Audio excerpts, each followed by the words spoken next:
Buenas noches con todos, bienvenidos a la sesión 4 del estudio del Evangelio según San Lucas, que en esta oportunidad vamos a entrar ya al capítulo 3, en donde veremos al Señor ya en su camino en Galilea, ¿no? En su ministerio en Galilea.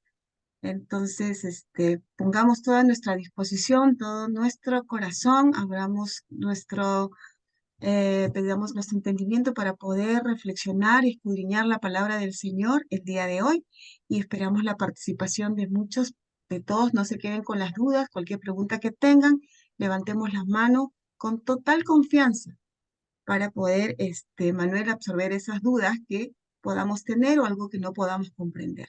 Pero como siempre, antes de empezar nuestro estudio, vamos a ponernos en manos del Espíritu Santo para que sea Él que dirija esta sesión en unión de todos nosotros a través de Manuel Pablo, ¿no? Que es el que nos dirige y nos guía. Entonces les pido, por favor, si alguien desea hacer la oración que está en la pantalla, los demás seguimos en casa con los micrófonos apagados. ¿Hay algún voluntario? Yo lo hago. Ok, Rita, en el nombre del Padre, del Hijo, del El Espíritu Espíritu Santo. Santo. Amén. Amén. Bendito sea, Señor, porque quisiste que tu palabra viva y eterna se conservara por escrito en los libros sagrados de tu pueblo de Israel y de tu iglesia primitiva. Nosotros los veneramos con espíritu filial, reconociendo en ellos tu voz que sale a nuestro encuentro a fin de revelarnos tus misterios más íntimos.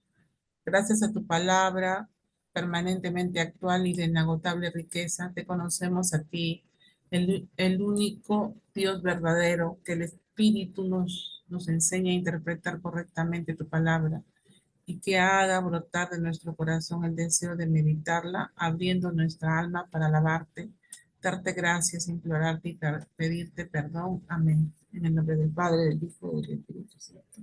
Amén. Amén. Rita, adelante, Manuel Pablo. Gracias, Empezamos. Katia.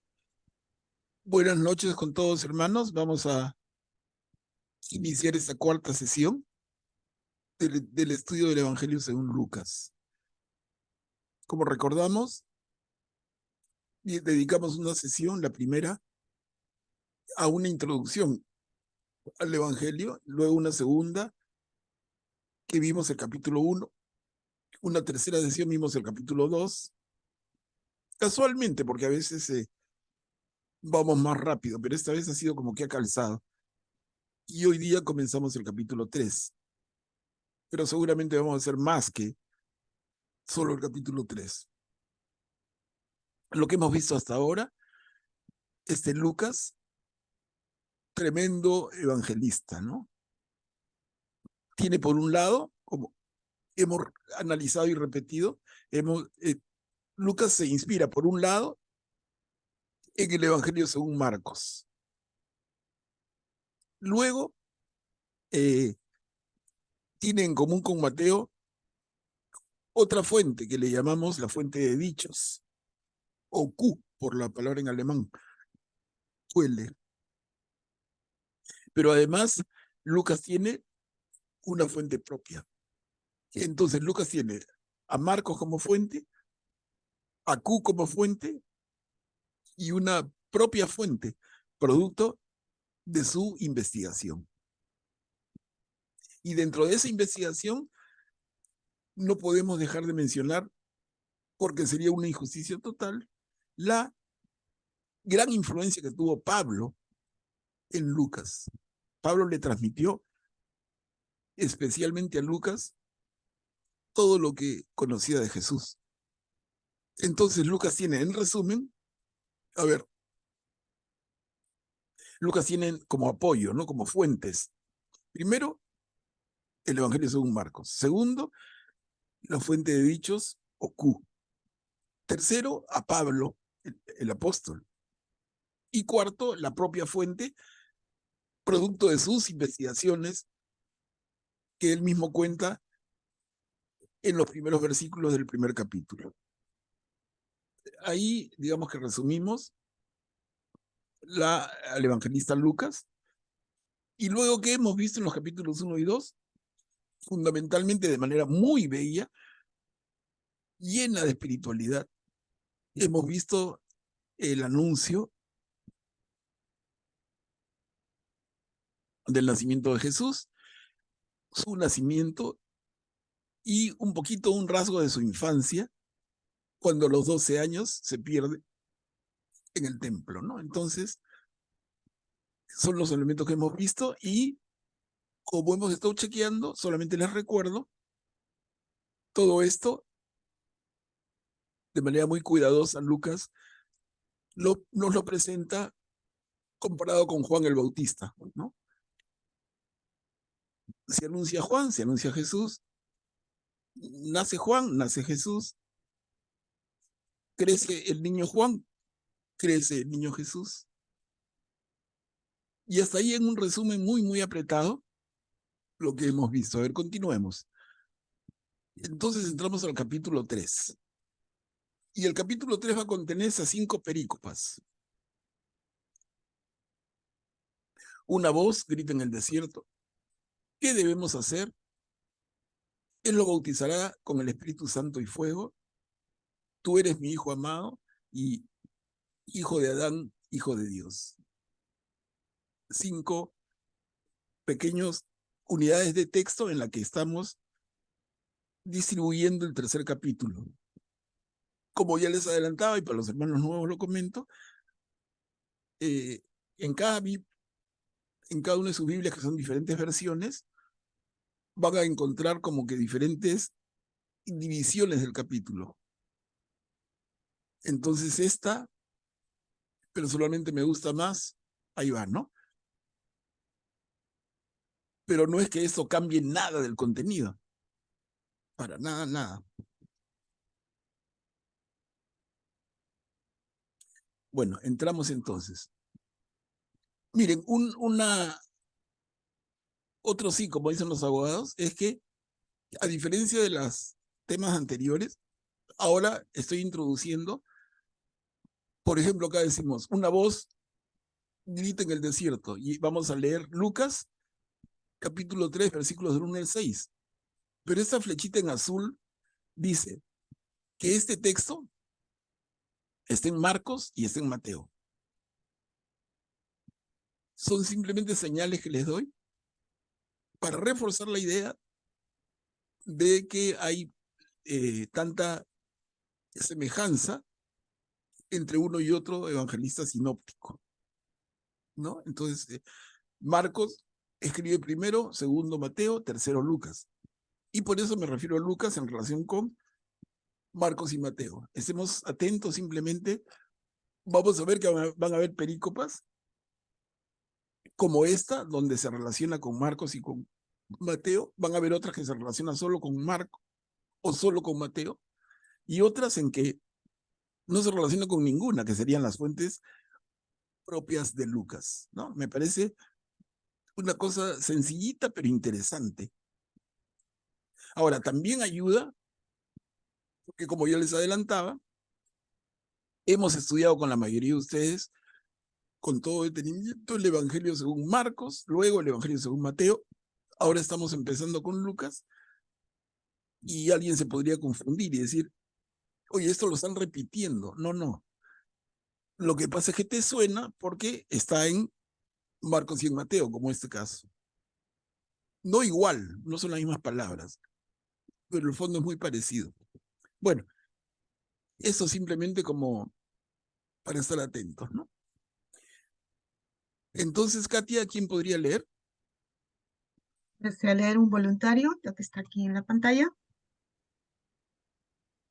Ok, Carmen, adelante, active su micro, por favor. Una voz grita en el desierto. Lucas 3, del 1 al 6, y en Marcos y en Mateo. El año 15 del reinado del emperador Tiberio, cuando Poncio Pilato gobernaba la Judea, siendo Herodes tetrarca de Galilea, su hermano Felipe tetrarca de Iturea y Traconítide, y Licianías tetrarca de Abilene, bajo el pontificado de Anás y Caifás, Dios dirigió su palabra a Juan, hijo de Zacarías, que estaba en el desierto. Este comenzó entonces a recorrer toda la región del río Jordán, anunciando un bautismo de conversión para el perdón de los pecados, como está escrito en el libro del profeta Isaías. Una voz grita en el desierto, preparen el camino del Señor, allanen sus senderos. Los valles serán rellenados, las montañas y las colinas serán aplanadas. Serán enderezados los senderos sinuosos y nivelados los caminos desparejos. Entonces, todos los hombres verán la salvación de Dios. Gracias, Carmen.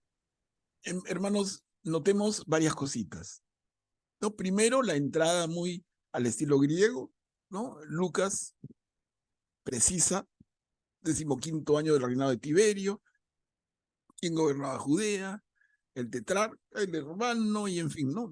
Una serie de datos en esa, quién era el sumo sacerdote, ¿no? Es el primer párrafo.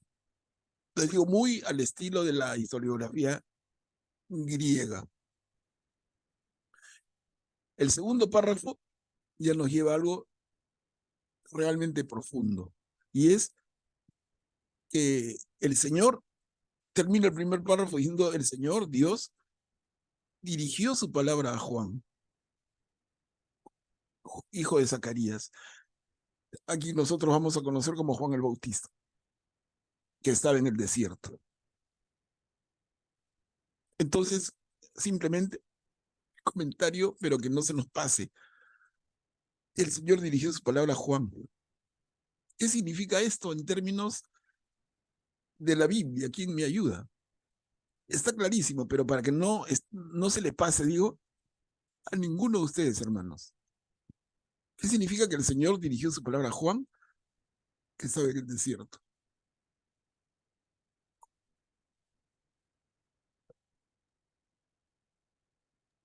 Que habló a través de Juan.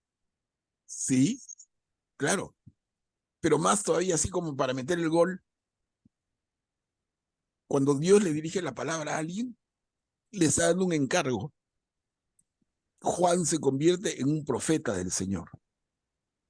Porque es exactamente lo mismo que el llamado del Señor a Zacarías o a Jeremías o a Isaías o a cualquiera de otro de los profetas de Israel. Es exactamente así. El Señor dirige su palabra y le da un encargo. Algunos encargos más puntuales, otros que implican dedicar la vida entera, ¿no? Pero entonces mira cómo se nos puede pasar. Esa última línea del primer párrafo, Dios dirigió su palabra a Juan,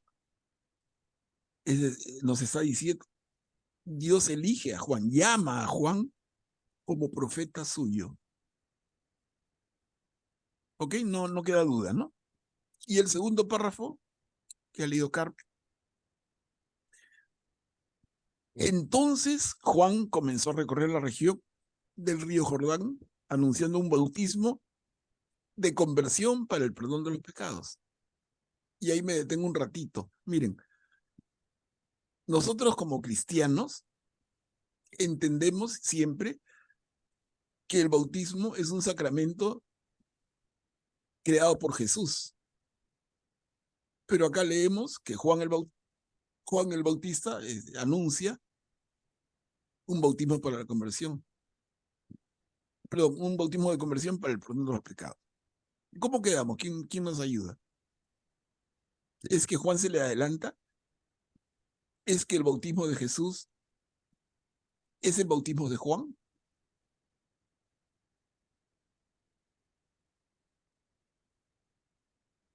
Es solamente un adelanto, pero para hacer moscas, ¿no? O en todo caso, para tener las mismas inquietudes y preguntas. Porque, como siempre les digo, hay que hacernos preguntas, hermanos. El que lee la Biblia sin hacerse preguntas no encuentra respuestas. Hay que tener dudas, preguntas. Es sano dudar, es sano preguntarnos. Entonces, ¿quién se anima? El bautismo de Jesús ya es un segundo momento. Juan se le adelantó.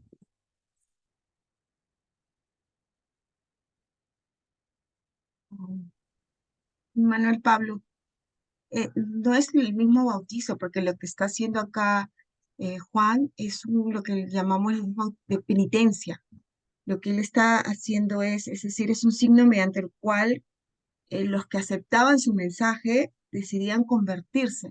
O sea, se bautizaban como una manera de limpiarse de sus pecados. Es como dicen, ¿no? Y empezar una vida nueva. Porque todavía Jesús no empezaba su ministerio y es Jesús quien instituye el sacramento. Él Sí, todavía no por está. eso. Sí, exactamente, Ujú. Katia, por eso les pregunto, ¿no?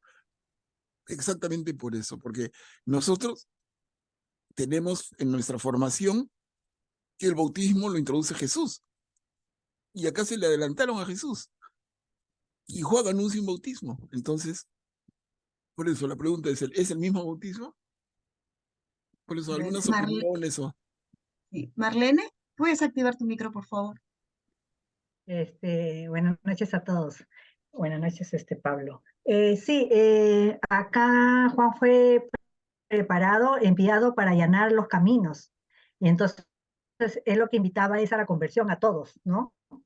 Porque él bautizaba con agua, pero Jesús sí bautizaba con el Espíritu Santo. Esa es mi Exactamente. participación. Perfecto, Marlene. Entonces, el bautismo de Juan no es el mismo, un no bien grande, no es el mismo del bautismo de Jesús. El bautismo de Juan es un bautismo con agua y el bautismo de Jesús va a ser, lo vamos a ver con todo detalle en un ratito, como dice nuestra hermana, es un bautismo con el Espíritu Santo y fuego. Entonces no es el mismo bautismo. Vamos a profundizarlo luego, pero les digo, es bueno estar moscas, estar atentos para no confundirnos, ¿no? Y que nadie mañana más tarde nos venga a atarantar. Ahora, dice, como está escrito en el libro del profeta Isaías, 2 puntos, ¿no? Una voz grita en el desierto, 2 puntos, preparen el camino del Señor, allanen sus senderos. ¿Esto dónde aparece? En el libro del profeta Isaías. Como ya sabemos, en la época que Marcos, Mateo, Lucas escriben sus evangelios, ¿no? La Biblia entera no estaba dividida en capítulos y versículos. Eso es algo que sucede siglos después. Un gran aporte de un inglés y de un francés. Siglo XIII y siglo XVI, excelente. Pero entonces, en la época de Jesús, en la época de los evangelistas, no había cómo decir, eso es escrito en Isaías capítulo tanto, versículo tanto. Estamos como se cita ahora, porque no tenían esa referencia. Simplemente como curiosidad. Entonces, está citando a Isaías, una voz grita en el desierto, preparen el camino del Señor, allanen sus senderos. Eso, ¿dónde está? Les digo, con toda seguridad es capítulo 40 del libro de Isaías. El versículo, no lo recuerdo exactamente, pero ahí nomás está. Pero hay una pequeña diferencia. No sé si alguien la nota. Hay una pequeña diferencia entre el texto de Isaías y el texto que cita Lucas.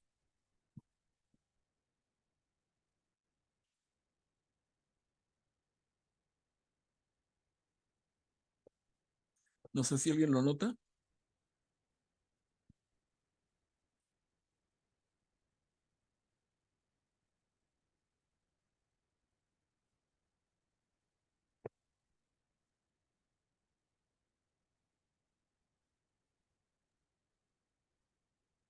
Silencio en la sala. Leo la de Isaías. Sí, despacito, despacito, solamente el pedacito, ¿no? A ver, Ah, Isaías del 3 al 5. Una voz grita, en el desierto preparen un camino al Señor, ya, tracen el... sí, ahí. Mira, si puedes Ya, repetirlo, Katia, por favor. ok. Una voz grita, en el desierto preparen un camino al Señor. Ya, ¿Y qué diferencia hay con lo que estamos leyendo acá del hermano Lucas? ¿O es igual? ¿Se dan cuenta dónde está la coma? ¿Dónde está la pausa en uno y en el otro? Podría ser que en el desierto, o sea que Juan está solo, el que va a salir a hablar sobre que viene el Salvador, ¿sí? Mira, pero la pausa, en la Una voz pausa, grita en desierto, en la pausa de, ¿me escuchan? sí, en la pausa de la Ok. redacción de, entonces, en la pausa de redacción de Isaías dice, una voz grita, como que 2 puntos. En el desierto preparen el camino del Señor. Y Lucas Mm. toma eso mismo, pero le pone la pausa, le pone los 2 puntos en otro lugar. Y produce un cambio muy sutil, pero importante para sus fines. No sé si lo notan, hermanos. No. Mira, una voz grita, en el desierto preparen el camino del Señor. O si no, una voz grita en el desierto, preparen el camino del Señor. Entonces, para Isaías, la voz que grita,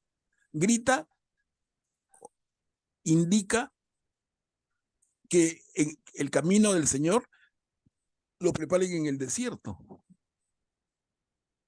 En el texto de Lucas, que es el mismo de Marcos y Mateo, nos dice, una voz grita en el desierto. Entonces, al redactarlo de esa manera, te lleva de la mano a Juan el Bautista. ¿Notan? Porque ¿quién es esa voz que grita en el desierto? El párrafo anterior acaba de terminar diciéndonos que Dios dirigió su palabra a Juan, que estaba en el Está en desierto. Ujú. ¿Se dan cuenta? Miren cómo es de detalloso y de lindo el trabajo que hace tan fino el propio evangelista, ¿no? Juan está en el desierto, el Señor le dirige la palabra, entonces el Señor dice, había dicho a través de Isaías 800 años antes, una voz grita en el desierto, la voz de Juan. Entonces es un sutil acomodo del texto de Isaías para que diga lo que Lucas quiere decir. Pero después no cambia nada. Solo quería que reparen porque estamos estudiando y que valga la pena, ¿no? Y no se nos escapen los detalles. Y luego el texto es el texto de Isaías. Preparen el camino del Señor, allalen sus senderos, los valles serán rellenados, las montañas y las colinas serán aplanadas, etcétera, ¿no? Entonces todos los hombres verán la salvación de Dios. Ese es el texto de Isaías en su capítulo 40. Y en tanto que es capítulo 40, como hemos estudiado con algunos de ustedes los días jueves, corresponde al segundo Isaías, al Isaías del destierro, ¿no? Al de Isaías del exilio babilónico. Entonces, quería que reparemos en eso. ¿Sí? Katia, ¿alguien quiere Augusto, participar? Augusto está levantando la mano. Adelante, Augusto. Que algo interesante que acabo de notar es que al final nos dice, entonces todos los hombres verán la salvación de Dios. Y está haciendo una referencia a Jesús, porque Yeshua significa Dios salva. Claro, Entonces es una referencia muy sutil ahí a Jesús, ¿no? porque tú puedes leer salvación de Dios como Yeshua. Todos verán a Jesús. Claro, muy bien. Miren, todos los hombres verán a Jesús, que significa Dios salva. Bien visto, Augusto.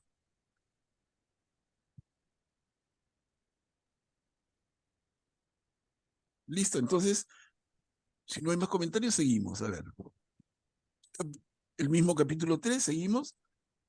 ¿Qué debemos hacer? ¿Alguien desea leer esta pericopa? Y la leo yo, Manuel. ¿Cómo- Ok, Eni, adelante. ¿Qué debemos hacer? Juan decía a la multitud que venía a hacerse bautizar por él, raza de víboras. ¿Quién les enseñó a escapar de la ira de Dios que se acerca? Produzcan los frutos de una sincera conversión y no piensen, tenemos por padre a Abraham, porque yo les digo que de estas piedras Dios puede hacer surgir hijos de Abraham. El hacha ya está puesta a la raíz de los árboles. El árbol que no produce buen fruto será cortado y arrojado al fuego. La gente le preguntaba, ¿qué debemos hacer entonces? Él les respondía, el que tenga 2 túnicas, dé una al que no tiene, y el que tenga que comer, haga otro tanto. Algunos publicanos vinieron también a hacerse bautizar y le preguntaron, Maestro, ¿qué debemos hacer? Él les respondió, no exijan más de lo estipulado. A su vez, unos soldados le preguntaron, ¿y nosotros qué debemos hacer? Juan les respondió, no extorsionen a nadie, no hagan falsas denuncias y conténtense con su sueldo. Gracias, Eni. Miren, también yo no sé si ustedes lo llegan a ver. Dos párrafos muy claros. El primero, vemos que Juan el Bautista les habla con palabras bien cariñosas, ¿no? Concéntrese en el primer párrafo un ratito. ¿Cómo son las palabras cariñosas de Juan?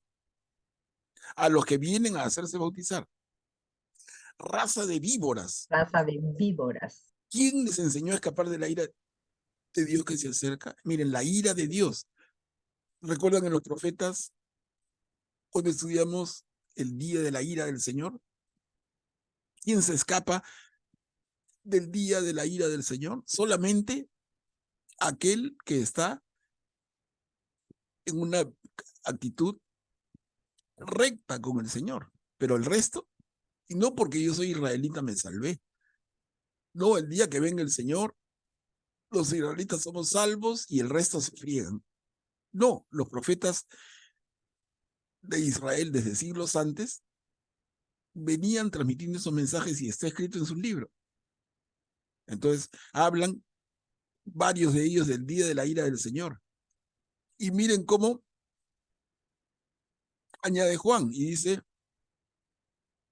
tenemos por padre a Abraham. ¿Y qué quiere decir eso? En boca de algunos judíos, tenemos por padre a Abraham, entonces estamos salvados. Pero yo les digo, Dios puede hacer surgir hijo de Abraham hasta de las piedras. Entonces, el árbol que no produce buen fruto será cortado y arrojado al fuego. Miren, acá me detengo solamente para que aprecien, hermanos, que saboreen la absoluta relación de esto con lo que leemos en los profetas de siglos antes. Estamos en el Nuevo Testamento, estamos en un evangelio, pero están nuestros queridos profetas vivitos y coleando, ¿no? Entonces, el segundo párrafo dice, entonces, ¿qué debemos hacer? Y la respuesta de Juan habla de compartir, habla de no exigir más de lo estipulado, habla de no extorsionar. ¿Y eso qué quiere decir? Sino el resumen de trata bien a tu hermano, trata bien al prójimo, ama al prójimo. Miren, adelantando, pero ahí está. Es que no, Jesús todavía no aparece en escena plenamente, pero su mensaje estaba clarísimo en los profetas. Y aquí Juan, el profeta, Juan el Bautista, considerado el último profeta del Antiguo Testamento, miren cómo encaja absolutamente, tanto con el mensaje posterior de Jesús, como lo que había sido el mensaje de los profetas desde 8 siglos antes. ¿Comentarios, hermanos? ¿Está claro? Cuando Juan dice raza de víboras, él se está refiriendo, claro, porque él ve los corazones, ¿no? O sea, a los hipócritas que venían a convertirse a bautizarse porque veían que todos venían, me imagino. Y cuando dice acá Manuela a unos soldados, son los soldados romanos, ¿no? Que ellos también estaban yendo, ¿no? Claro, Digo, así es, sí, claro. ¿No? Entonces mm, los publicanos, que son los los recaudadores de cobradores de impuestos, impuestos. a ellos les dice no exijan más de lo estipulado. ¿Por qué? Porque ya hemos visto, creo, si no, a ver, pido disculpas, pero con los recaudadores de impuestos, los publicanos, hemos visto que ellos, el pueblo, decide tanta cólera, tanta tirria, tanto rechazo, por la razón de que cobran más de lo que deben. Si para Roma tienen que cobrar 10, ellos cobran 13. 10 para Roma, 3 para su bolsillo. Y por eso la propiedad, lo que dice Juan, ¿no? No, no exijan más de lo estipulado. Y que el soldado no sea abusivo, que no extorsione, que no haga falsa denuncia, que se contente con su sueldo y no quiera por ahí ganarse algo más. Pero eso también nos hace ver qué tan fuerte era la predicación de Juan, que está cumpliendo eso de allanar de las montañas empinadas y todo eso para que cuando venga Jesús, las personas que realmente se han convertido de corazón acepten su mensaje, porque mira cuánta gente está yendo, soldados, publicanos, o sea, su mensaje ha sido fuerte y ha sido aceptado para que vengan a buscarlo y Claro, quieran sí, pasar por ese bautizo de conversión. bien dicho, Katia, sí, sí, definitivamente, ¿no?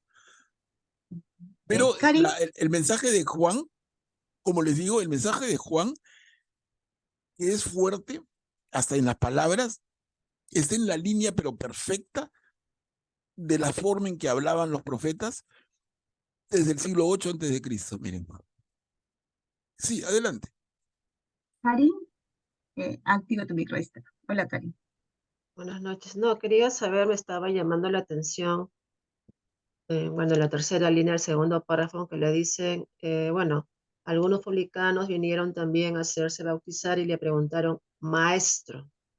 Ese nombre de maestro, que también bueno, yo nunca lo había notado que le decían también maestro a Juan, ¿no? Cuando yo solamente lo entendía como a Jesús, el No, único claro, maestro. ¿Cuál es esa diferencia? claro, Karin, está muy bien visto. ¿Qué cosas, cómo se dice maestro en el idioma de ellos? Rabí. Entonces se dirigen a Juan y dicen rabí, maestro. ¿Y nosotros qué debemos hacer? Porque Juan es invitando a convertirlos, a convertirse. Entonces el publicano le dice, ¿y qué debo hacer? Y el soldado le dice, ¿y yo qué debo hacer? Y se dirigen a él como rabí, como maestro. Sí, buena observación, pero es que el rabí es una figura que no es únicamente Jesús. En la tradición del pueblo de Israel, así se dirigen a las personas que tienen esa autoridad especial, maestro, ¿no? Ok, gracias. Gracias, Karin. Carmen, ¿puedes activar tu micro, por favor? Sí, yo quería hacer una precisión. Entonces, el bautismo que hacía Juan no era de un momento a otro. Y yo me imagino que Juan tendría ese don de reconocer a las personas que se habían convertido de verdad. Porque recuerdo haber leído que Juan y Jesús, siendo primos, no se conocían. Y cuando Juan ve venir a Jesús, dice, ahí viene el Cordero de Dios. ¿Sería así? Claro, mira, bien dices, aunque siempre queda en el terreno de la ¿Se me especulación. escuchó? Sí, sí se escuchó. Mira, queda en el terreno de la especulación si Juan y Jesús no se conocían. Es probable que no, porque Juan nace en un poblado cerca de Jerusalén y se queda por el desierto. Jesús, luego de nacer, es llevado a Nazaret, en el norte, y crece allá con Juan y María, con José y María. Entonces, probablemente no se hayan frecuentado, porque no era como que somos vecinos o vivimos en otro distrito. Acá, entre la zona donde vivía el jovencito Juan y la zona donde vivía el jovencito Jesús, habían 4 a 5 días de camino. Entonces, es muy probable que no tuvieran una relación cercana, ¿no? Eso a la buena intervención, sí.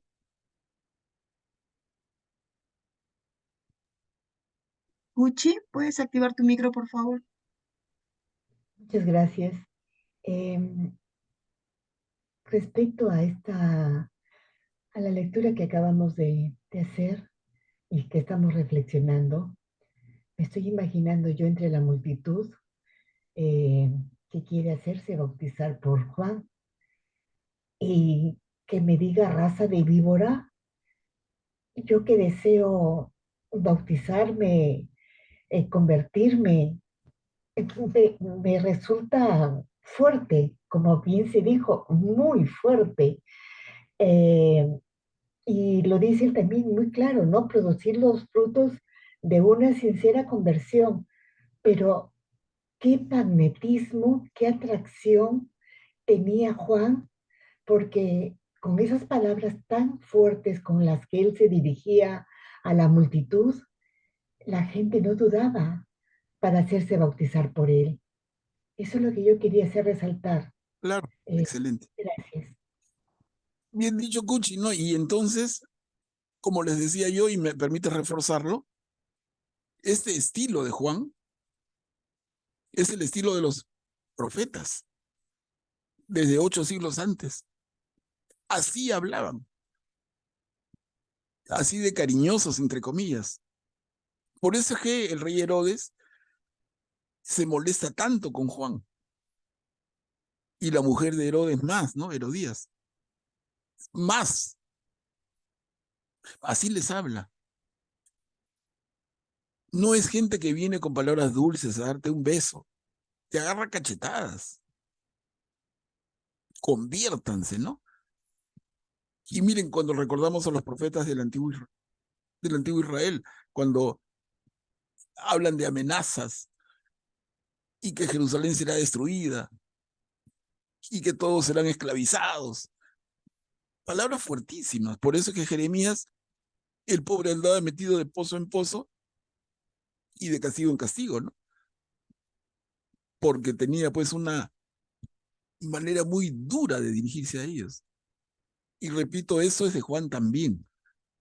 Pero no nos sorprendamos, está en la tradición, exactamente en la tradición de los profetas. Entonces, cuando se dice Juan, el último profeta del Antiguo Testamento, está perfectamente dicho, hasta en su estilo, ¿no? Este concepto de el árbol que no produce buen fruto será cortado y arrojado al fuego, perfectamente en la línea.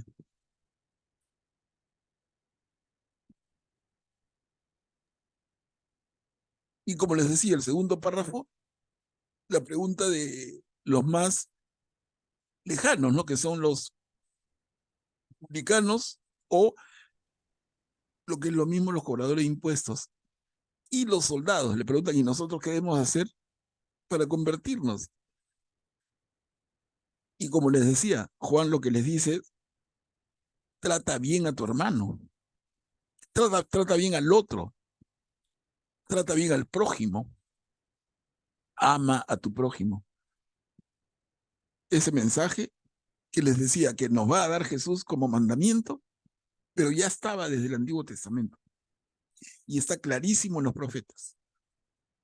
Les digo, desde el siglo VIII antes de Cristo, ya venía estas voces.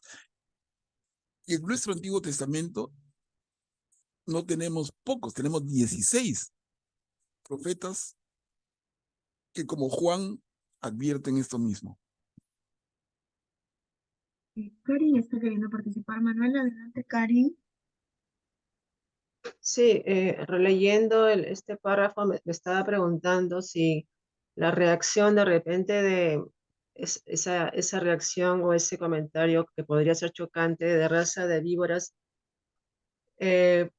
podría deberse o a que de repente esa gente pensaba que la conversión era simplemente un mero formalismo por fuera y nada que ver por dentro.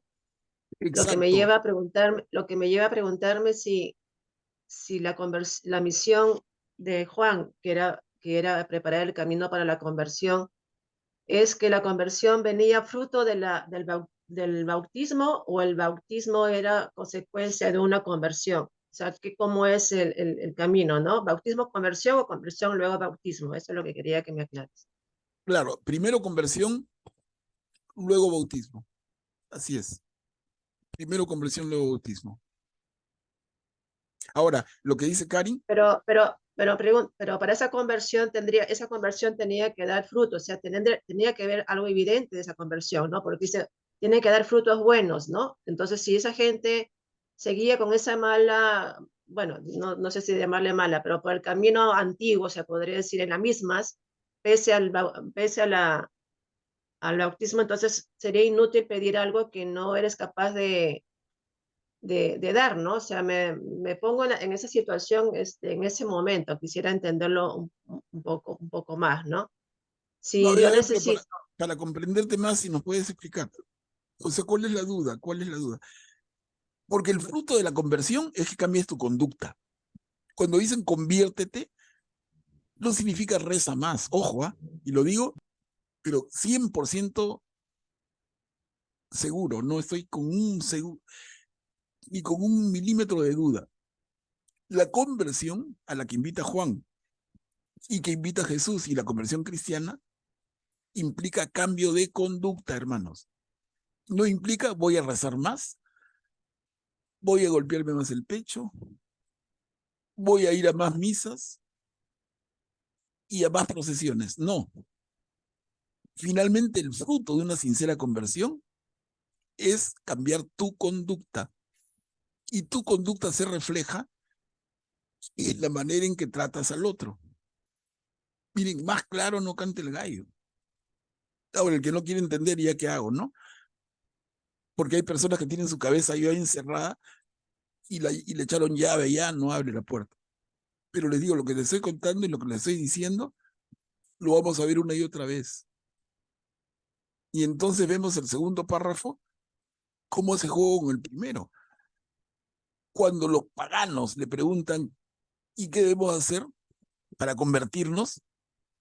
Lo que les contesta es, en pocas palabras, cambia tu conducta con tu prójimo.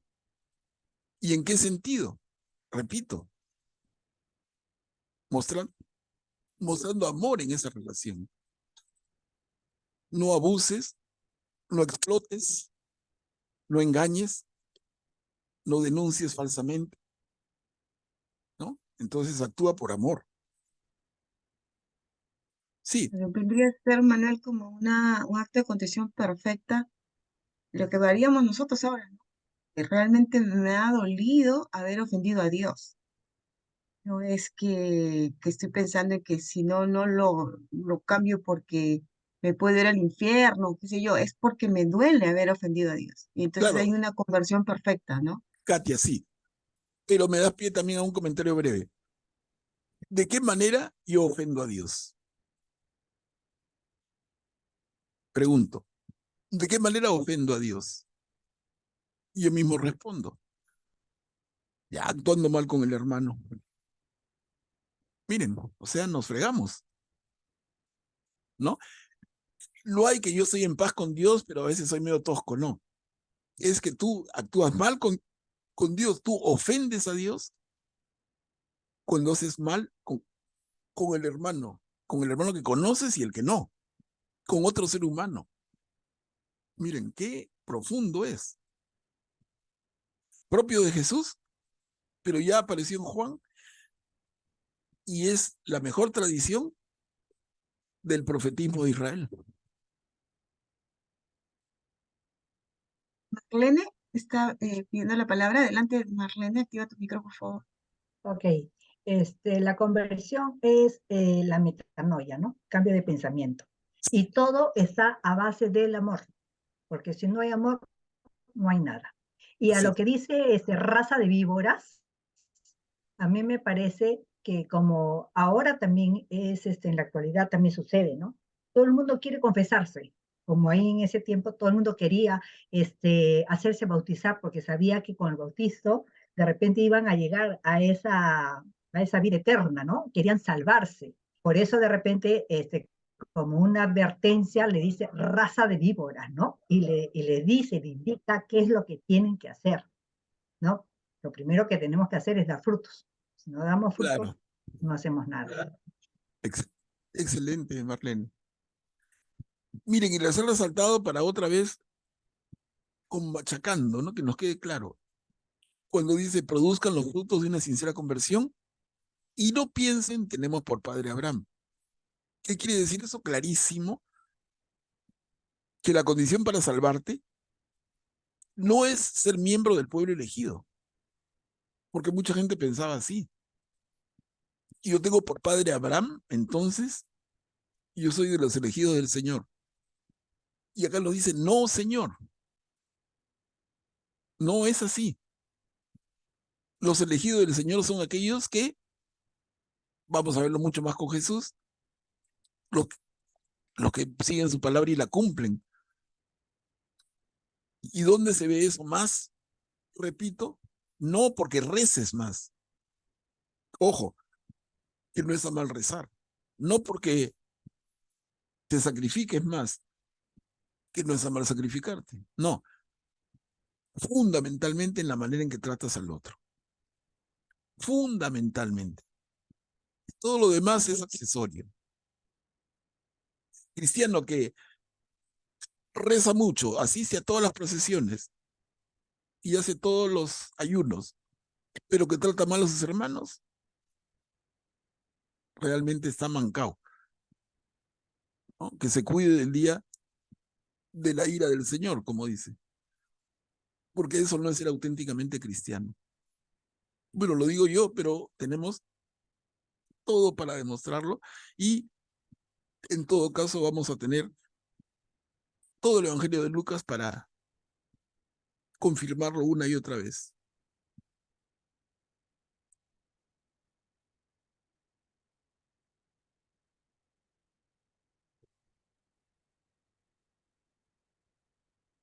¿Cómo podemos leer esto, hermanos, aprovechando hasta lo máximo, ¿no? Así, el limón está caro, le vamos a sacar el jugo hasta la última gota.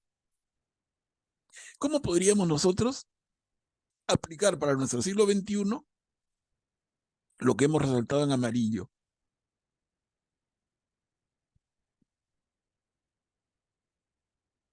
El Señor nos diría a nosotros hoy, nos dice a través de Lucas a nosotros hoy, hermanos, produzcan los frutos de una sincera conversión y no piensen, estoy salvado porque soy de la iglesia. ¿Mm? Estar bautizados, ¿no? No, Entonces y dicen que yo no solamente, bueno, bautizado, pero hay muchos bautizados que nunca se acercaron, pero no, hay bastantes que tienen una vida de iglesia, de comunidad, van al templo y participan en los ritos. Y ellos podrían pensar, yo soy salvado porque porque formo parte de la iglesia. Pero Lucas nos dice, trayendo estos términos actuales, no piensen eso, produzcan los frutos de una sincera conversión. Y los frutos de una sincera conversión nos narra en el segundo párrafo, insisto, y está, la sincera conversión se muestra O sea, los frutos de la sincera conversión se ven en la manera en que tratas al otro. Lo demás es puro cuento, hermanos. Si duele, en buena hora, pero... A ver, Bueno, las sí, personas que desean sí, sí. participar, primero Guillermo y luego Marlene. Sí, en ese orden. Adelante, Guillermo. Gracias, fíjate. Bueno, Pablo, cuando Juan dice produzcan los frutos de una sincera conversión, en el segundo párrafo la gente le pregunta, ¿no? La gente en general, después los publicanos, después los soldados.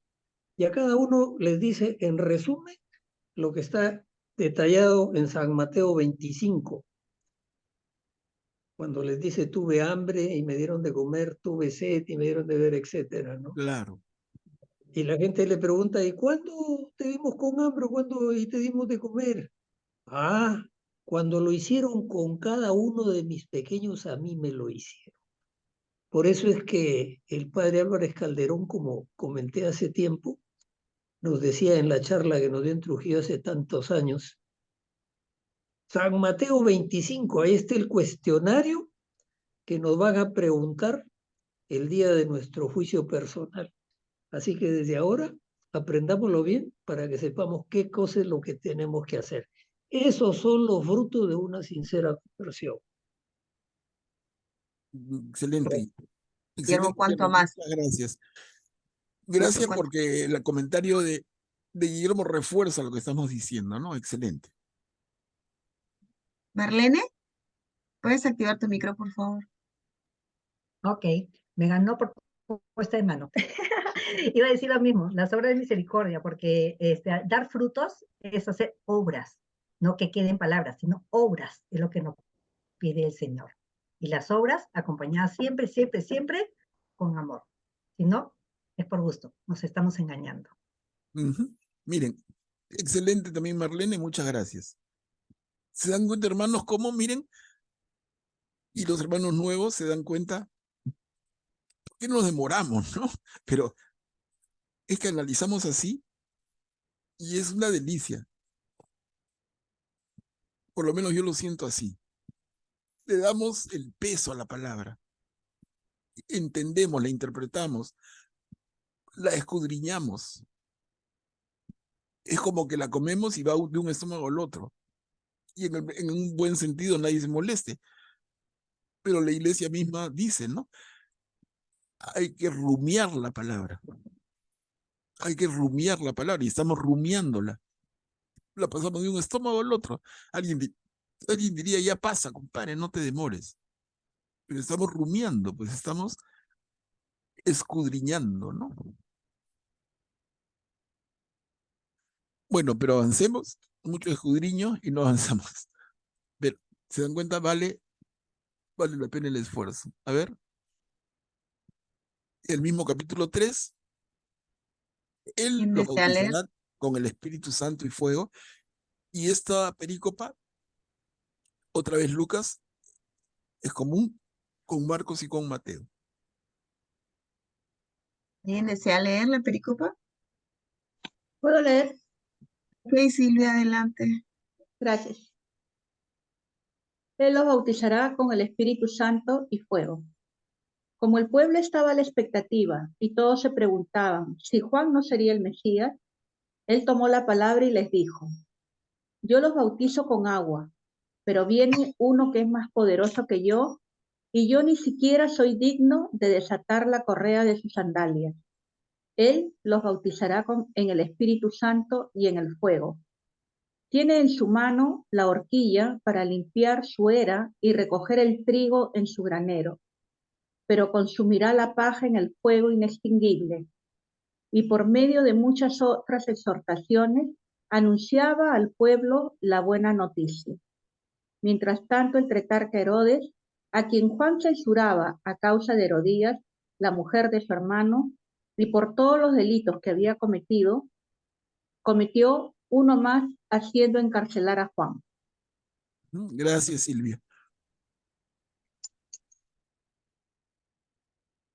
Todos se preguntaban si Juan no sería el Mesías. Y él responde y dice, ya lo vimos hace un momento, ¿no? yo los bautizo con agua, viene uno que es más poderoso que yo, él los bautizará en el Espíritu Santo y en el fuego. Lo vimos, ¿no? Augusto. Sí, aquí hay, bueno, menciona que y la gente se cuestionaba en sus corazones, en referencia a Juan, si él podía ser el Cristo, ¿no? Entonces, en sus corazones, quiere decir que Juan tenía de repente ese don de leer el corazón de las personas, de leer los pensamientos de las personas, como también lo tienen muchos de los santos y bueno, por supuesto Jesús.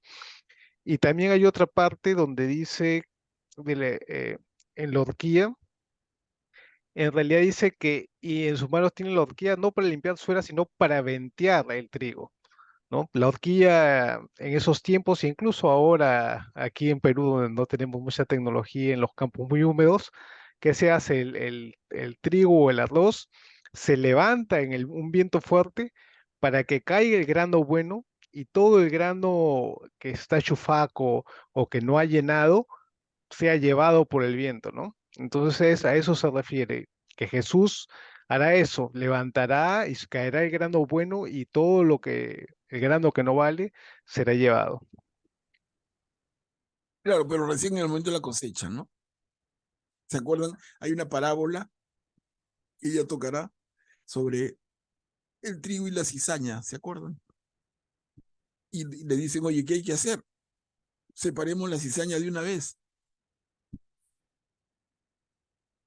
Y la instrucción es no, eso se hace en el momento de la cosecha, porque si no se corre el riesgo de cortar trigo por cizaña. Lo mismo, en la misma línea. Miren, yo resalté en amarillo un concepto, no sé si todos lo tienen claro.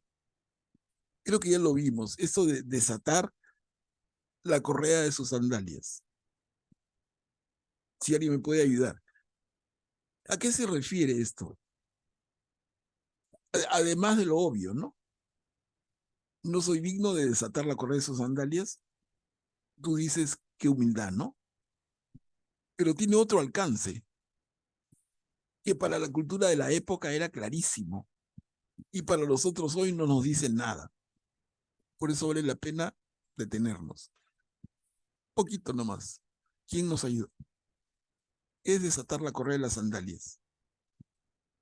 En la cultura hebrea.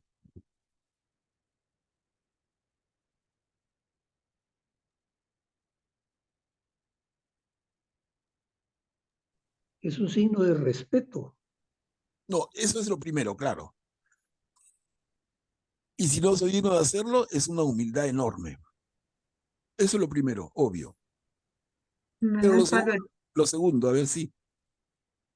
los esclavos eran los que desataban las correas de las sandalias de sus amos, ¿no? Cuando llegaban de afuera para limpiarle los pies y todo, y él está diciendo que ni siquiera se siente digno de ser ni siquiera un esclavo para limpiar, ¿no? Hacerle... Claro, entonces abundas en el sentido de la humildad, ni siquiera la labor de un esclavo. Ok, pero vamos más allá. Hay un segundo nivel de comprensión de esa frase. Desatar la correa de sus sandalias. Que les digo, no tiene nada que ver para nosotros, pero para un hebreo le dice todo. ¿Por qué? ¿No se acuerdan? ¿O no lo hemos visto? Lo comento rápido. ¿La impureza? ¿Por qué? ¿Por qué? ¿Los pies eran impuros, algo así? No, no, Parece, no. ¿no? No, mira. Hay una de las obligaciones en la ley de Moisés que se llama la ley del levirato. No sé si con eso ya se acuerdan. La ley del levirato. Levirato viene de levir, ¿no? Levirato. Ley del levirato, esa ley que se impone al levir, ¿Y qué significa levir? Del hebreo al castellano. Significa cuñado, esposo del hermano del marido. Entonces, ¿cuál era la ley del levirato? No sé si ya se acuerdan. Cuando el marido fallecía y no había tenido hijos con su mujer, hijo varón, el cuñado tenía que hacerse cargo de la viuda para que la viuda tenga un hijo. Y esto se conoce como la obligación del cuñado. Pero es asignado en la ley de Moisés como la ley del levirato. ¿Qué pasaba en circunstancia de que la mujer entonces quedaba viuda sin hijo varón?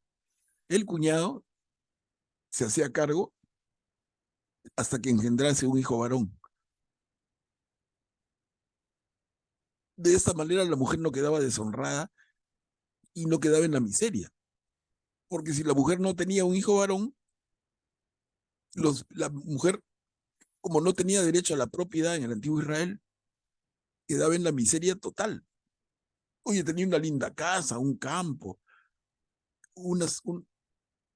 tenía ganado, no importa nada. Si muere el marido, la herencia va al hijo hombre, y si no tiene hijo hombre, chao. La mujer queda en indigencia absoluta. Entonces, por eso es que se hace esta ley, se establece esta ley del levirato. ¿Qué pasaba entonces en la mayoría de los casos?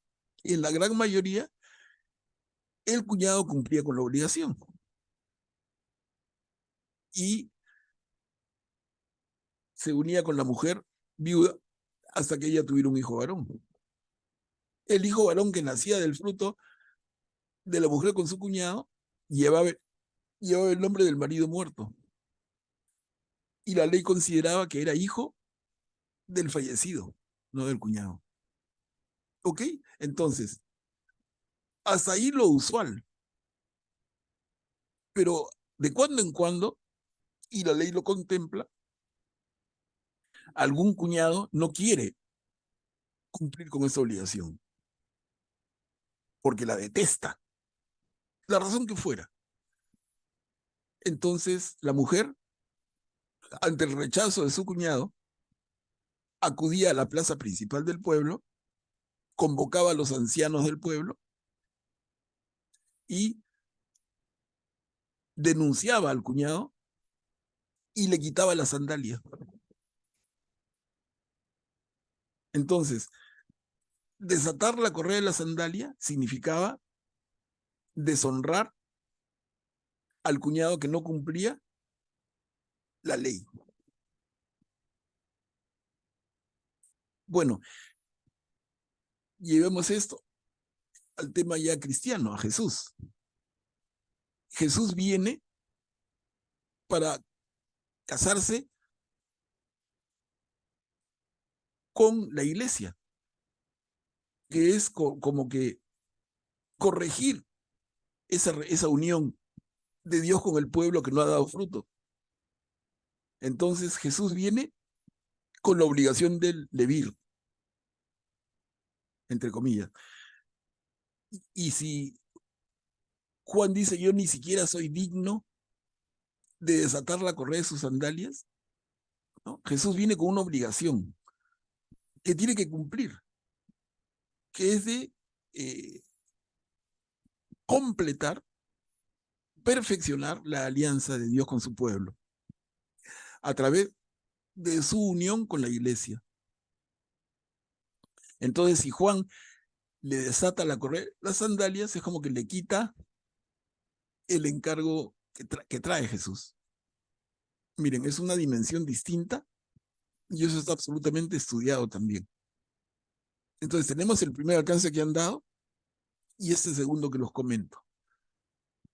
Pero en fin, ¿no? Nos distraemos mucho, son detalles, pero me parece interesantísimo. Sobre esto, no sé si quieren comentar o está clarito.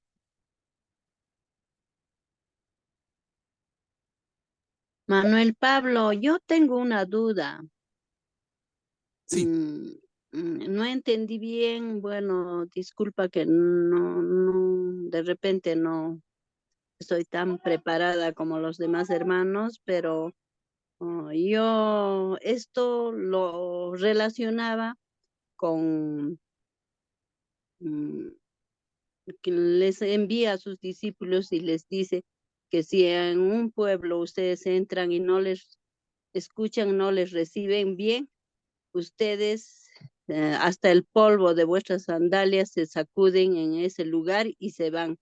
Entonces, ¿qué relación tendría con esa perícopa de ese evangelio cuando Jesús los envía a los 12? No sé, yo lo no, no, relacionaba con no, eso, pero de no hay que repente estoy relacionarlo. equivocada. No, Eni, no, no, por gusto te confundes, no lo relaciones, no. Sacudir las sandalias es que las sandalias no quede ni un granito de polvo de ese pueblo. Es una señal despectiva, de rechazo. Mira, ustedes no nos han recibido, no nos llevamos nada de ustedes, pero nada es nada, ni siquiera un granito del polvo de tu pueblo. No me llevo nada, es diferente, ¿no? Gracias, Manuel Pablo. Era No, mi duda. gracias, Eni. Bueno, y termina el párrafo pequeño final, el tetrarca Herodes, a quien Juan censuraba. Claro, ahí está el tema. Juan censuraba y con esas palabras cariñosas era durísimo con Herodes. A ver, continuemos, hermanos. Tú eres mi hijo muy querido. Seguimos en el capítulo 3 de Lucas y esta perícopa también está en Marcos y en Mateo. ¿Voy a leer la pericopa? Yo lo leo. Adelante, Cari. Tú eres mi hijo muy querido. Todo el pueblo se hacía bautizar y también fue bautizado Jesús. Y mientras estaba orando, se abrió el cielo y el Espíritu Santo descendió sobre él en forma corporal, como una paloma. Se oyó entonces una voz del cielo: Tú eres mi hijo muy querido, en quien tengo puesta toda mi predilección. Gracias, Karin. Una perícopa corta, pero fundamental. El bautismo de Jesús. La voz del cielo. Tú eres mi hijo muy querido, en quien tengo puesta toda mi predilección. ¿De quién son esas palabras? Claramente, de Dios Padre. Entonces, ya lo habíamos visto en Marcos y en Mateo. Es como que Jesús es presentado. Dios Padre desde el cielo señala que Él es su hijo muy querido. Él es mi hijo. Tremendo, ¿no? Tremendo. Y estamos empezando el Evangelio. Lo mismo vimos en Marcos y en Mateo. Empezando el Evangelio, el Dios Padre presenta a Jesús como su hijo. En Marcos está clarísimo. Esto ocurre en el capítulo 1 del Evangelio según Marcos, pero luego, si recuerdan, en el capítulo 8, cuando se produce la transfiguración de Jesús, otra vez se abre el cielo y dice: tú eres mi hijo muy querido. Pero añade otra instrucción y dice: escúchenlo. Y luego, en el capítulo 15 del Evangelio según Marcos, y acaso para terminar el Evangelio, Jesús muerto en la cruz y el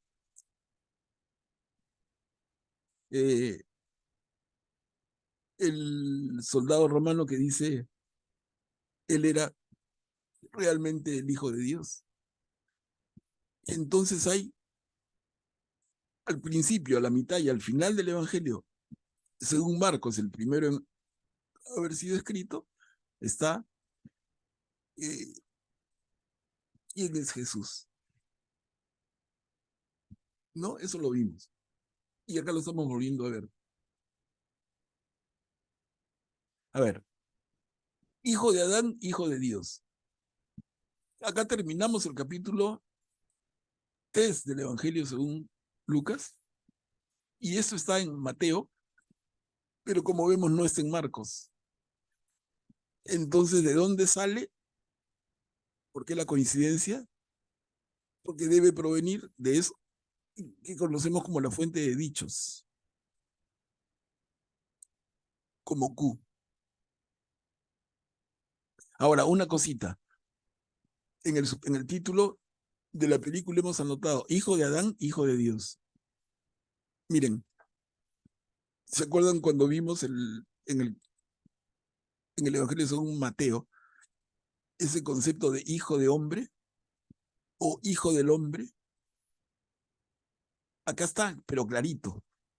O sea, el título podría ya ser hijo del hombre, hijo de Dios. Hijo de Adán, hijo de Dios. Y esto hace juego perfecto con la doctrina de nuestra iglesia, que nos enseña que Jesús es verdadero hombre y Jesús es verdadero Dios. Simplemente lo menciono para ubicarnos, pero a ver, ¿quién lo puede leer, por favor?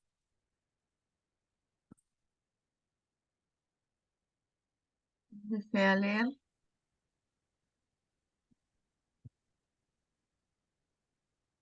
Ahí lo leo, Manuel. Ok, Ok, ya. Mary lee. A ver, ratito. Ok. Hijo de Adán, hijo de Dios. Cuando comenzó su ministerio, Jesús tenía unos 30 años y se le consideraba hijo de José. José era hijo de Elí. Elí, hijo de Matat. Matat, hijo de Leví. Leví, hijo de Melquí. Melquí, hijo de Janai. Janai, hijo de José. José, hijo de Matatías. Matatías, hijo de Amós. Amós, hijo de Naúm. Naúm, hijo de Esli. Esli, hijo de Nagai. Nagai, hijo de Maat. Maat, hijo de Matatías. Matatías, hijo de Sameín. Sameín, hijo de Loset. Loset, hijo de Lodat. Lodat, hijo de Johanán. Johanán, hijo de Reza. Reza, hijo de Zorobabel. Zorobabel era hijo de Salatiel. Salatiel, hijo de Neri. Neri, hijo de Melquí. Melquí, hijo de Adí. Adí, hijo de Cosán. Cosán, hijo de Elmadán. Elmadán, hijo de hijo de Jesús. Jesús, hijo de Eliezer. Eliezer, hijo de Jorín. Jorín, hijo de Matat. Matat, hijo de Leví. Leví, hijo de Simeón. Simeón, hijo de Judá. Judá, hijo de José. José, hijo de Jonán. Jonán, hijo de Eliaquín. Eliaquín, hijo de Melea. Melea, hijo de Mená. Mená, hijo de Matatá. Matatá, hijo de Natán. Natán, hijo de David. Mira, Mary, ¿te has cansado? Difíciles nombres, pero luego lo vamos a comentar porque esto continúa. Continúa. Ok. David era hijo de Jesé. Jesé, hijo de Jobed. Jobed, hijo de Booz. Booz, hijo de Selá. Selá, hijo de Naasón. Naasón, hijo de Aminadab. Aminadab, hijo de Admin. Admin, hijo de Arni. Arni, hijo de Esrón. Esrón, hijo de Fares. Fares, hijo de Judá. Judá, hijo de Jacob. Jacob, hijo de Isaac. Isaac, hijo de Abraham. Abraham era hijo de Terá. Terá, hijo de Nahor. Nahor, hijo de Serú. Serú, hijo de Rajaud. Rajaud, hijo de Peleg. Peleg, hijo de Eber. Eber, hijo de Sela. Sela, hijo de Cainán. Cainán, hijo de Arfaxad. Arfaxad, hijo de Sem. Sem era hijo de Noé. Noé era hijo de Lamet. Lamet era hijo de Matusalén. Matusalén, hijo de Enoc. Enoc, hijo de Jared. Jared, hijo de Malaleel. Malaleel, hijo de Cainán. Cainán, hijo de Enos. Enos, hijo de Set. Set, hijo de Adán. Adán, hijo de Dios. Gracias, Mary. A tomar un poquito de agua, pero gracias por el esfuerzo. Miren, esto que ha leído Mary, nombres tan difíciles, pero inmediatamente vemos que es una genealogía. Y acá dice Lucas 3, del 22, del 23 al final del capítulo, y eso está en Mateo. Efectivamente, ¿no? Ustedes recuerdan que Mateo presenta una genealogía de Jesús en su capítulo 1. Entonces ahí hay una similitud, pero les quiero hacer ver que hay una tremenda diferencia. A ver, ¿quién ha pescado? ¿Quién ha pescado la diferencia? ¿La inversa está? ¿Perdón, Karim? Creo que está la inversa. O sea, Del final al comienzo, el comienzo al final, está al revés, me parece el orden. claro, a ver si se entiende. Mateo, cuando presenta la genealogía de Jesús, parte Desde Adán. desde Abraham y va viendo en una línea descendente. Abraham tiene al hijo Isaac, Isaac a Jacob, y va yendo para abajo, ¿no? Es una genealogía descendente, de Abraham hasta Jesús. Y lo que vemos en Lucas es una genealogía, pero ascendente, que va de Jesús hasta,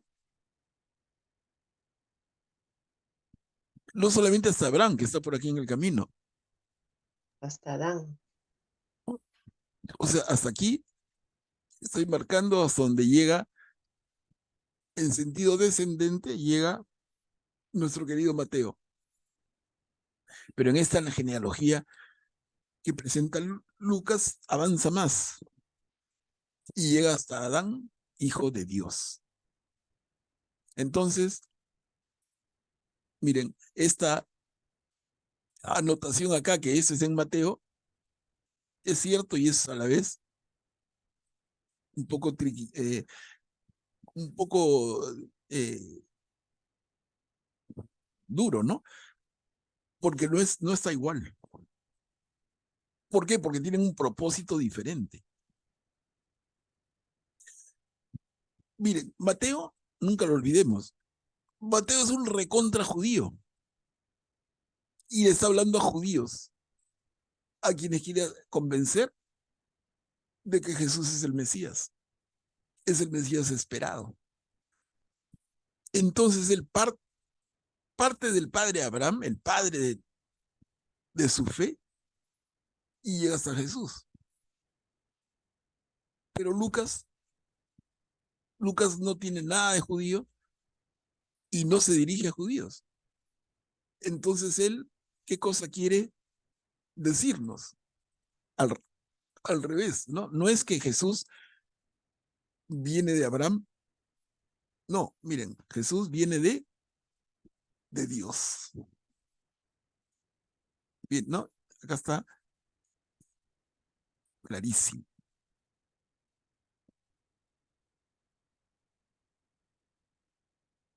Les doy la palabra, hermanos. Comentarios si es que quieren hacer alguno.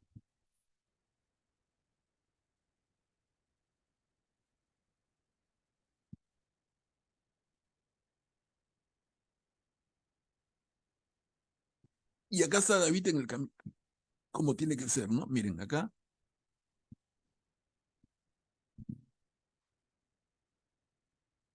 David en el camino, en el linaje de Jesús. Como habían predicho, diríamos en términos generales, los profetas, ¿no? David, de la línea de David, viene Jesús. Y acá está su árbol genealógico y está David. Y dice David, hijo de Jesé. Por eso leemos en el Antiguo Testamento, cuando dicen del tronco de Jesé nacerá. Y uno se raya. El tronco de Jesé, ¿quién es el tronco? Del tronco de Jesé sale David, pues Jesé es el padre. Y luego dice, Jesé, hijo de Jobed, Jobed, hijo de Booz. Y no sé si se acuerdan de Booz. Booz es el caballero que se casa con Ruth. O sea, Ruth la moabita. Leamos bien, Ruth la pagana. La pagana Ruth viene a ser qué cosa de David. Ruth es mamá de Jobed, es abuela de Jesé, es bisabuela de David. O sea, el gran David, el linaje puro, tiene una bisabuela pagana.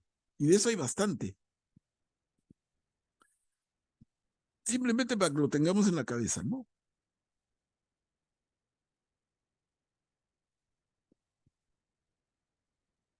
A ver, ¿algún comentario más?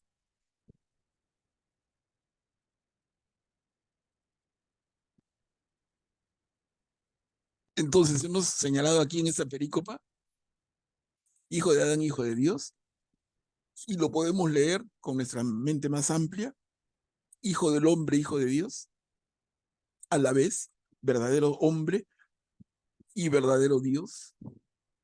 Miren, estamos empezando el Evangelio y esos conceptos quedan tan claros. Y lo otro es el sentido de Lucas de llevar de Jesús hacia Dios, como termina. Al revés que Mateo, que nos lleva de Abraham a Jesús. Entonces, Jesús, ¿por qué la diferencia? La diferencia es clara, pero es la intención de uno y otro evangelista. Mateo quiere dejar clarísimo que Jesús es el cumplimiento de todas las promesas.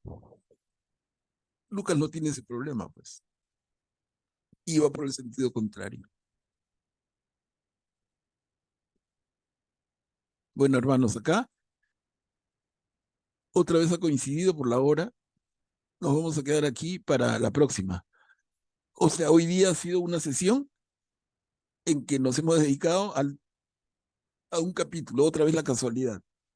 No siempre va a ser así, hay capítulos que vamos a hacer más rápido o de repente otros más lento, ¿no? Pero aquí ha sucedido y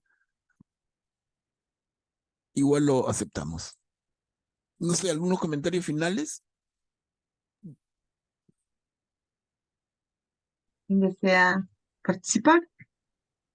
No sé si ha quedado claro o ha quedado medio turbio. ¿Alguna opinión? ¿Hay algo que aclarar? O tal vez en la próxima sesión también podríamos, ¿no, Manuel? Retomar con algo que no se comprendió. Claro. Pero ahorita aprovechemos que estamos aquí un Yo momentito. quisiera, Katia, ¿me permitiría? Sí, Porque tenemos una hermana nueva que es Carmen Aponte, ¿no? A quien sí, ya le dimos la bienvenida, pero de repente, Carmen, un comentario. Tú es primera vez que participas en una de nuestras sesiones y eres una mujer muy metida en la iglesia. Entonces lo que quisiéramos es un poquito una breve opinión. O sea, ¿te parece que la forma de llevar el estudio es constructiva? Me parece lindo profundizar así, ubicarse en la época y bueno, les agradezco que me hayan aceptado en su grupo y quiero seguir participando. Claro, bienvenida siempre. Tú y todas las hermanas y hermanos que quieran sumarse, ¿no? Tenemos bastante espacio. Ya, muchísimas gracias. Claro, que se acuerden siempre. Muchos son llamados, pero pocos son elegidos.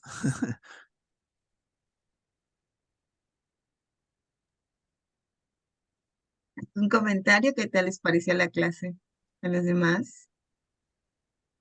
O como ¿Cómo? tú dices, Katia, como tú dices, si sale alguna duda, tomen nota y la vemos el próximo martes, ¿no?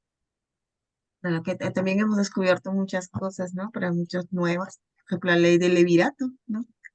Es algo para poder pensarlo y mirar cómo es, qué bueno es entender pues la cultura, ¿no, Manuel? Claro, Para Katia, ahora poder captar mejor el mensaje. a tu cuñado para que te acostumbres, llámalo Levir. Él no va a saber por qué le dicen Levir, pero es, claro, o sea, es cuñado, pues. Ya no te vas a olvidar nunca, ¿no? El Levir. O sea, hay dos leyes particulares, la ley del levirato que hemos visto hoy día, y el otro día hablamos de la ley del nazireato, ¿no?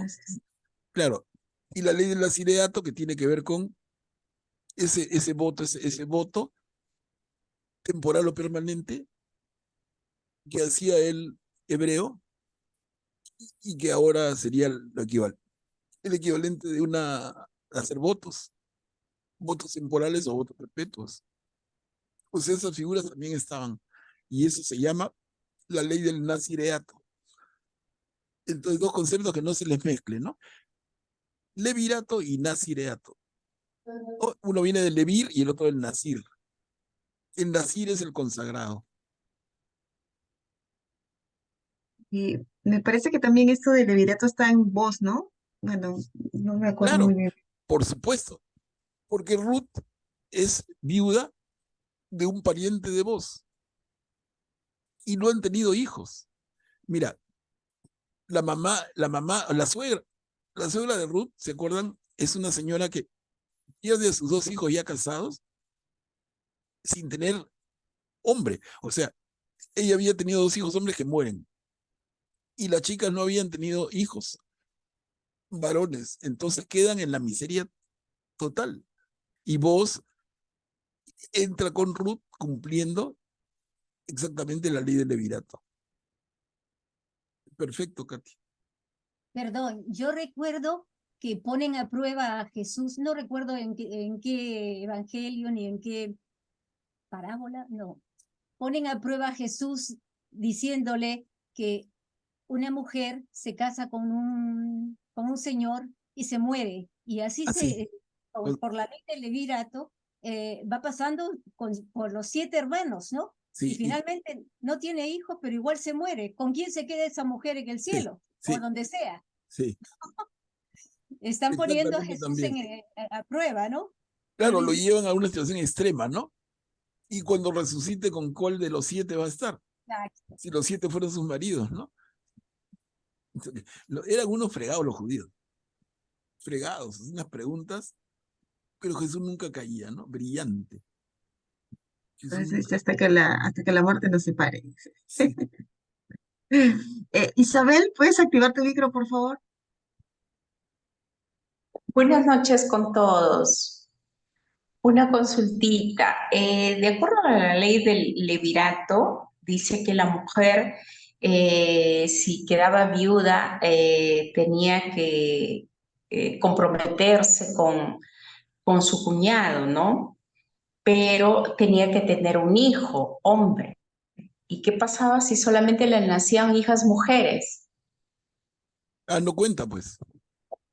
Mira, es injusto y suena feísimo. Discúlpenme. Pero la mujer en el antiguo Israel era 0. 0, 0, 0. 0 después del punto. No contaba. No tenía, empezando, derecho a la propiedad. No tenía derecho a la propiedad. Podía haber tenido un marido muy rico. Perdía el marido, no tenía hijo varón. Y si no había cuñado que cumpla, en el extremo, la mujer quedaba en la miseria más absoluta. Y las hijas mujeres lo mismo, pues. Y disculpen, les digo, disculpen, pero es la historia y ustedes lo pueden confirmar. La mujer que quedaba en esa condición, sea por viuda o por hija de la viuda, nada más le quedaba uno de dos caminos. Uno, mendigar. Dos, prostituirse.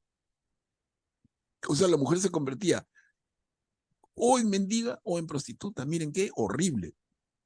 Gracias al Señor, eso ha sido superado. La condición de la mujer era atroz, atroz. En el pueblo elegido, ¿eh? Imagínense. Isabel, está activado tu micro, adelante. Pero si eso lo traemos a este tiempo, el hecho de que la juventud, sobre todo mujeres, ¿no? Como que rechazan el machismo, sabiendo esto, ¿no? De que antes la mujer fue muy sumisa, muy marginada. La iglesia está haciendo algo por resarcir todo este tema que ahora pues vienen las feministas, ¿no? Con esta ley de que, bueno, ya ellas quieren imponer si haz lo que quieras con tu cuerpo, o bueno, si quieres te casas y si no, no, tú eres dueña de ti, ¿no? Si quieres eres madre o no.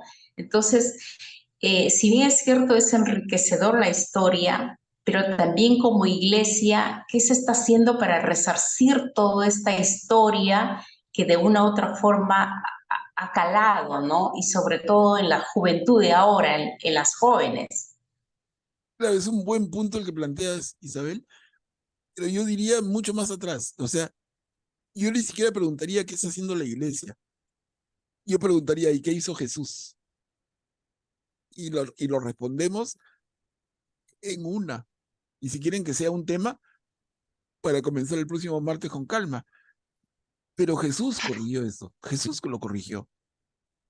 Dentro de sus discípulos más cercanos, habían mujeres. Y dentro de ellas, una en especial María Magdalena, que como ya sabemos, y lo vamos a volver a ver, cuando Jesús resucita, se presenta primero a ella.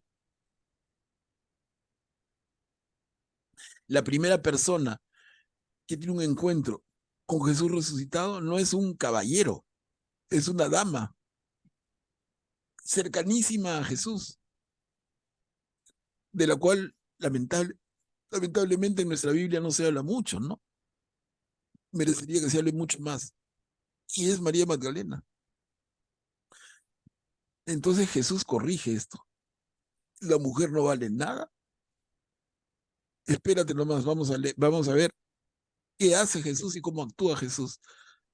Y cómo pone la casa en orden, ¿no?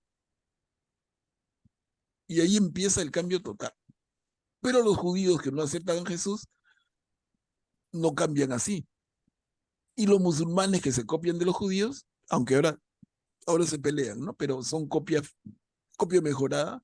El Islam es copia mejorada del judaísmo y heredan eso.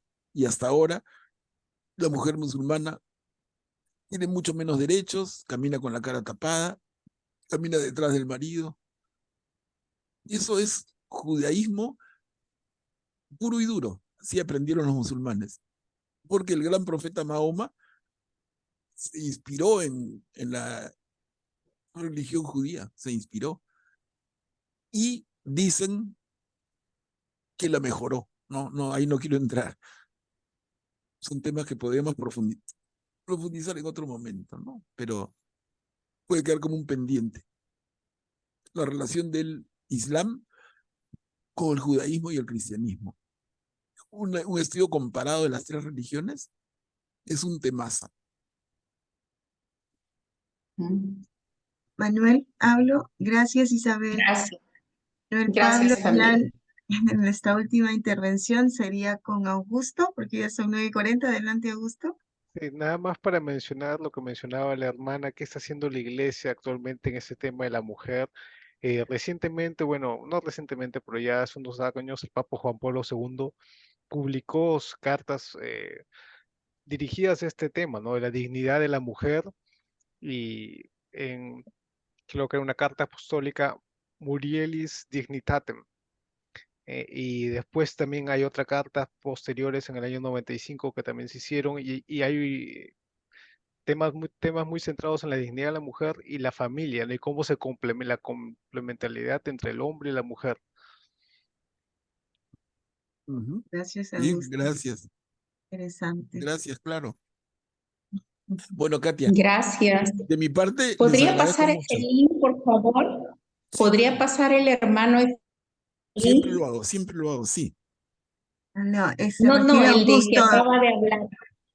Augusto, Sí. si me dejas los nombres de los encíclicas que me estás diciendo, yo lo dejo en el chat del amigo de la Biblia. ¿Sí? ¿Te parece? Gracias. Ya, Sí, Manuel. Sí, no, yo agradecerles por esta nueva reunión. Siempre me gano yo más que ustedes. Es una ley del profe, ¿no? El profe es el que más se gana y yo agradezco esta nueva oportunidad y te doy la palabra, Katia. Gracias. Gracias a ti, Manuel. Muchísimas gracias a todos por su participación el día de hoy, por decirle sí al Señor, que el Señor allanó los caminos de los que estamos aquí y los que no pudieron venir por distintos motivos, también los esperamos la siguiente semana. Entonces, como ya se acaba ya la hora, queremos también preguntar quién desea hacer la oración de agradecimiento al Señor, porque hoy día Él nos congregó acá y tenemos que hacer la acción de gracias. ¿Alguien desea hacer la oración?